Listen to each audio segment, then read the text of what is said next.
So I've spoken before about damage gates: to hit, to wound, saves, feel no pain, wound over a spill. But I've skipped the absolute first or zeroth damage gate, which is deliverability, getting your unit to where it can actually do its damage. And Sam Pope thinks of this as separate from damage when he lists his sort of trinity of abilities: deliverability, damage, and survivability. Thank you, Sam Pope, for putting this concept into my head as it is. But you should really think of deliverability and damage as parts of the same thing: output as opposed to input. Damage output. Not all of your units need delivery mechanisms. I'm speaking specifically of delivery mechanisms for damage units.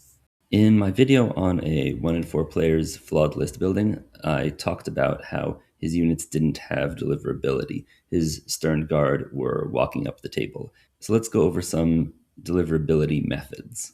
Someone once looked at my list way back in like 5th edition and said that I was lacking particular roles. He said I didn't have both long and short range anti tank. He said I didn't have both long and short range anti infantry, and that I really ought to have all of those things. And I usually more or less follow that principle, but if that were a sort of complete assessment of what a list needs, then World Eaters would just never win a game, right? I mean, I guess now that they have a Defiler, maybe. But if you rephrase this idea slightly, you could say you need a variety of damage mechanisms, and range can't be the only one. Because each delivery mechanism has advantages, and each delivery mechanism has disadvantages that an opponent can exploit to prevent you from actually hitting them. The major point of this video is just to list them all for you so that you don't overlook any. I've listed all the ones I can think of. If you can think of more, add them to the comments. So the first obvious one is range. Long range is better than short range, and ranged weapons, that is deliverability in its own way. And it has some additional benefits, which is that an opponent has their movement restricted when you have big guns able to shoot downfield. It often gives you first strike because you can shoot them before they reach you. But this isn't foolproof. There's terrain that can sit in the way, there's the hidden rule, so relying solely on ranged weapons won't win you a game. Now there's speed. Speed with ranged weapons or melee weapons, right? One nice thing about speed is it psychologically pushes your opponent back. They measure threat ranges and they think to themselves, well, I don't want to get hit by this. You can bring units in from reserve at 8.1 inches away. This is really good at mitigating an opponent's use of cover.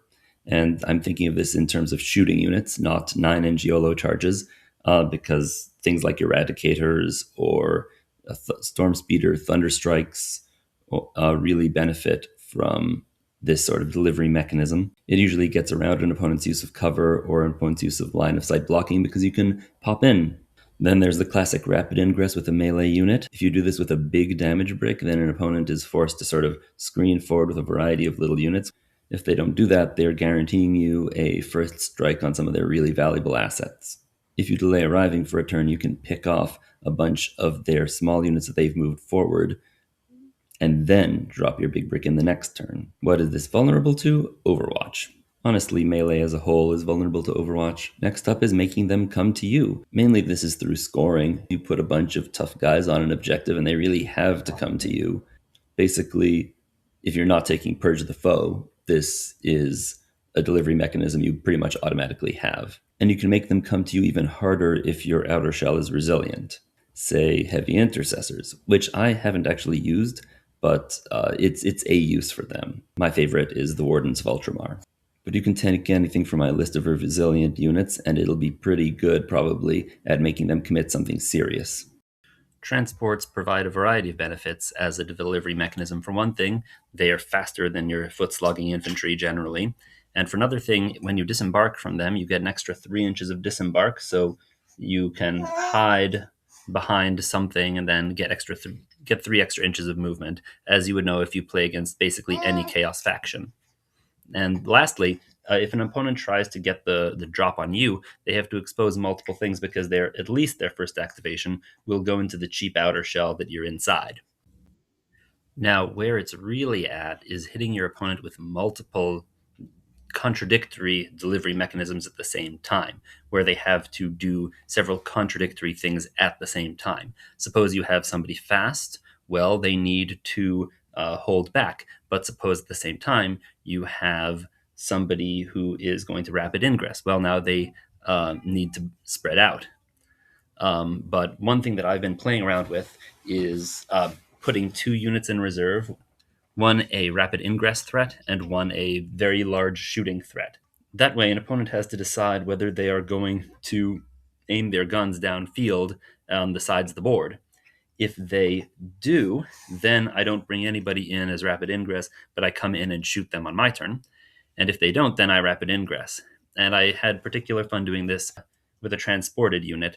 That way, first of all, I get the extra 3 inches of movement if I do rapid ingress.